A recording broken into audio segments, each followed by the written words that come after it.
In today's video, I'm going to be replacing the front brakes on a 2013 Honda Pilot. And if you're wondering, this is a Toyota motor, that's a Ford 16 valve Zetec, the one that's right there. Now, I am doing a 3.7 teardown as well as an FE motor 390 if I'm not mistaken, but those are not probably going to be videotaped. And I mean, I may videotape the FE because it's kind of cool. But that's completely different. The brakes on this Honda Pilot were starting to make noise. They were kind of glazed. And I mean, obviously, the car has a high mileage. So, I mean, I honestly think it was time to replace them. It was starting to get down low. Not crucial, but might as well be prepared for the future. Considering I was going on a trip at the time, I wanted to make sure that it was good. It's a very simple process. Don't get me wrong. Each side is different. But that's only because somebody previously replaced the caliper and that changed the process ever so slightly. If you haven't already, don't forget to comment, like, and subscribe, as well as check out my channel content for more. Hey, I appreciate it. Now, let's get right into it.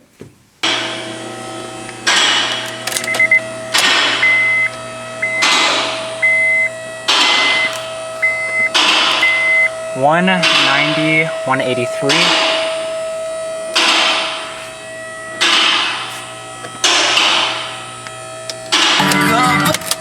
Using a 22mm, I'm going to start by removing the wheel and tire. I'm going to thread one lug nut back on to break the wheel from the car, like so.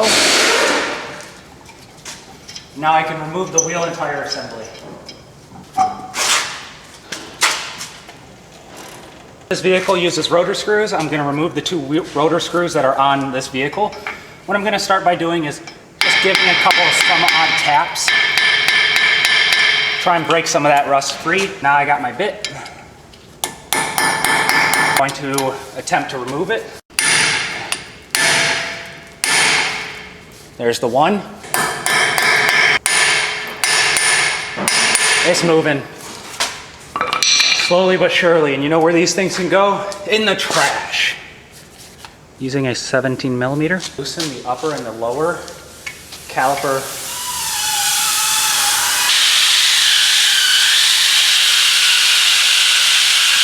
Oh God, these are tight. Here's the upper. Stick this one back in a little bit to break the upper one free. And I can remove them both. Remembering this is the lower.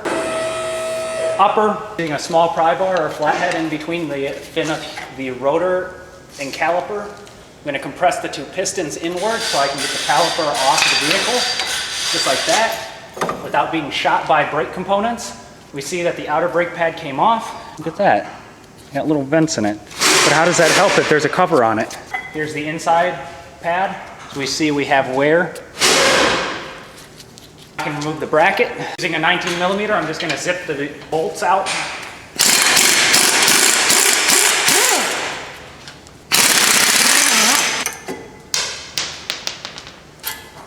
And there's a bracket. If your rotor has screws in it or threaded inserts where you can stick a screw into it, take a bolt or screw, however you want to do it, thread them in a little bit, zip it on.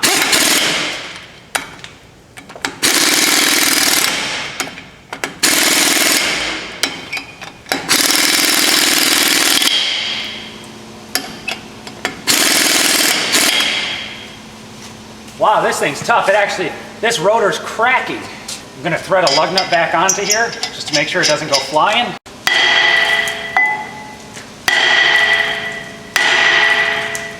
Crikey, that's some pure Michigan right there. I'm gonna go whale on it. Taking a giant hammer, I'm just gonna smash this hard and hopefully break it free from the hub. I need a hook or something to hook that up there.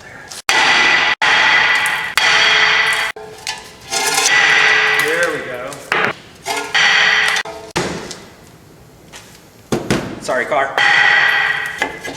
Oh yeah! Oh yeah! Okay, let me pull this off. Pulling that.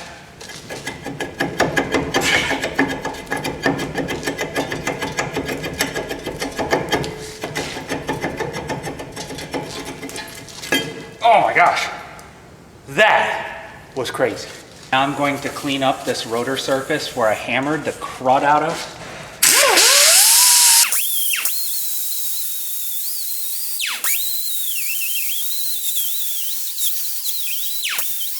Just gonna take a little bit of brake clean to it, some grease, because I can't find my anti-seize right now, and just put some grease around, kind of help it. Well, I mean, I wouldn't have used grease, but it's the only thing I have. Oh yeah, this thing's heavy. Sticking it on backwards first. Spray a nice little thing of brake clean to get dry up the machine oil. I'm gonna flip it around, find where the rotor screws go in, like that. Stick a lug nut on, reinstall the 2 rotor screws. Alrighty, I'm gonna pull the brackets off.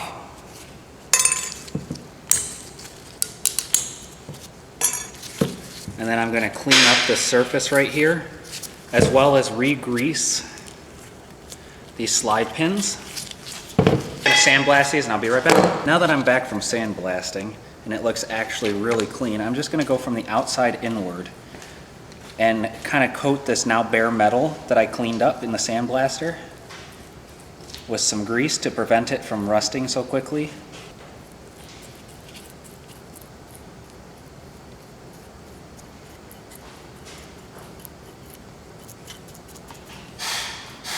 I'm going to take this, just clip it in place with the tab for the upper and the tab without on the lower. Just like that. Oh yeah. Check the slide pins.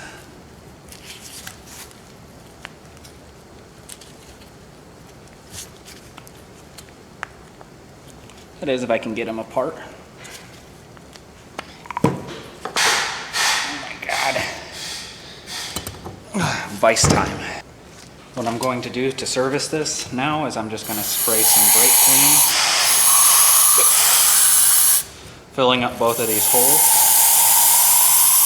Using a drill bit, just going to spin it around in there to break apart any of that grease. We want it to at least be the same size as the bore. And all I'm doing is breaking apart the grease that's in there. This one, same thing. I'm just going to spin it a couple of times and then bump up a step to break apart the grease that's in there. You can see all that gunky, rusty grease that's in that hole.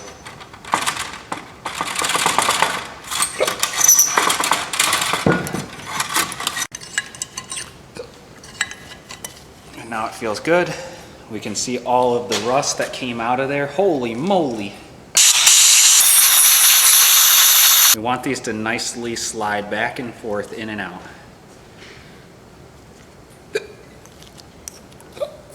So now I'm just gonna blow out that pin air.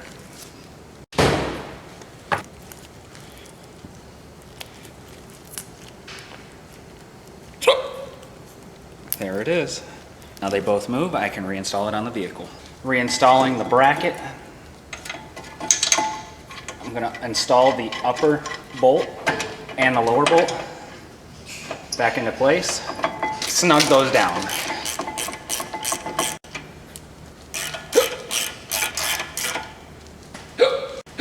Reinstall the inner pad. The squealer goes on the inside, and I just slide those into place. Installing the outer pad. I'm going to put some grease on the outside of the brake pad where the caliper mating surfaces are. I'm going to do this for both the inner portion and the outer.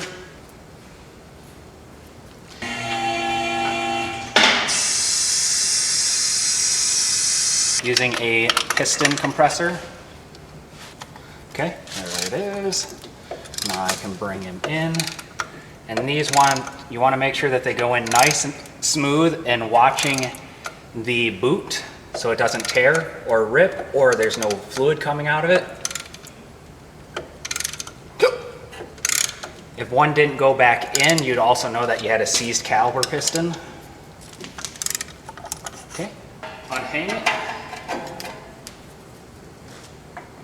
And reinstalling. Taking the two 17mm bolts, I'm gonna install the upper one, and then the lower one, snug those both down.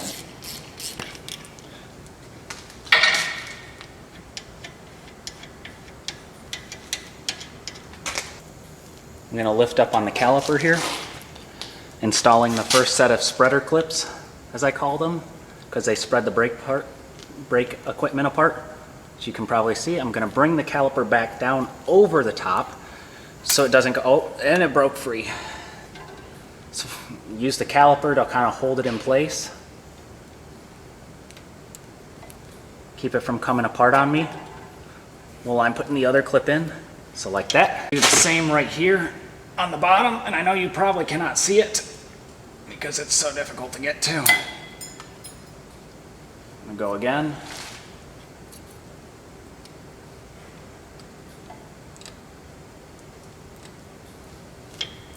There it is. Reinstall the bottom one. I'm gonna torque the caliper bracket bolts to 101 foot-pounds. That's going the wrong way. Avi.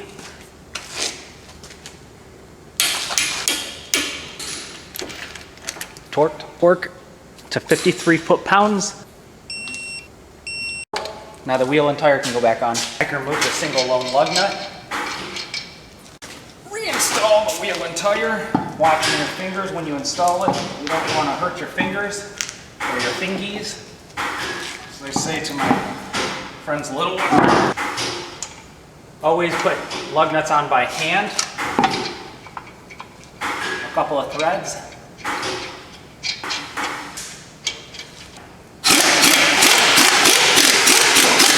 With the wheel and tire barely touching the ground, I'm going to torque the wheel lug nuts to 86 through 100 foot-pounds. Going in a star pattern, 1, 2, 3, 4, 5. Make sure you always pump the brake pedal. Watch the travel. Go straight to the floor. Push it again. Push it again.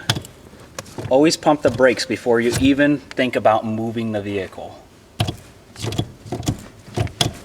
All right. How is that, folks? It's not that hard to replace the brakes on a 2013 Honda Pilot. Though this Honda Pilot generation did last for many more years, it's not that hard.